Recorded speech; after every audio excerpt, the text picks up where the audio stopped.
téléphone, professeur d'université, qui s'appelle Ziad Medouk, qui est quelqu'un que nous connaissons très bien, et qui vient de nous faire peur, si j'ose dire, parce qu'on n'avait plus de nouvelles depuis 10 jours.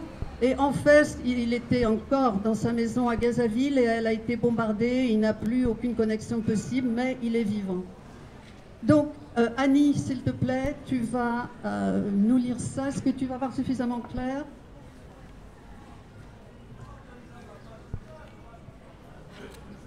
Que dois-je te dire, Gaza? Lorsqu'on réprime ta marche non violente dans le sang, lorsqu'on enferme ton peuple dans une cage, lorsque les snipers d'élite tirent sur ta poitrine nue, lorsque ton droit à manifester pacifiquement est bafoué, lorsque l'obus du char israélien écrase ta branche d'olivier, lorsque les lambeaux de ton drapeau palestinien claquent au sang, lorsqu'on sème la haine face à ta paix, que dois-je te dire? Dois-je te répondre par mon indifférence, mon impuissance, ma faiblesse, mon silence, mon indignation? Que dois-je te raconter, Gaza? La lâcheté de ce monde cruel? Le silence infâme de ses instances? L'impunité de ses exactions et ses homicides délibérés? Le blocus impitoyable imposé? L'injustice navrante et absolue? Que dois-je dire aux jeunes de Gaza? Que dois-je dire à ces rêves inachevés? Que dois-je dire aux jeunes qui ne connaissent du monde que ce qu'ils voient sur une carte? Que dois-je dire à l'enfant de Gaza, à l'innocence perdue, à l'enfant oublié, meurtri, crucifié et martyrisé? Que dois-je dire à la mère de Gaza, à son cœur brisé, à cette mère qui voit les cadavres de ses fils s'entasser? Que dois-je dire au poète de Gaza, à sa plume déchirée, à ce poète qui ne parvient plus à cultiver son irréductible espoir?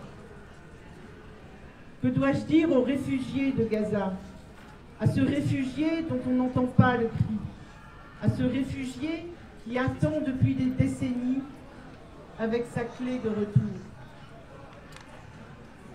De quoi dois-je me justifier devant elle? Sa vie suspendue dans une prison, son blocus inhumain et criminel, sa colombe blanche assassinée, ses massacres perpétrés à l'infini, le prolongement de son malheur. Me dois-je de mentir à Gaza? Me dois-je de lui dire que la vie s'améliorera, que l'espoir l'emportera, que la justice triomphera, que le soleil reviendra, que sa liberté s'approchera, qu'elle enrichira la paix?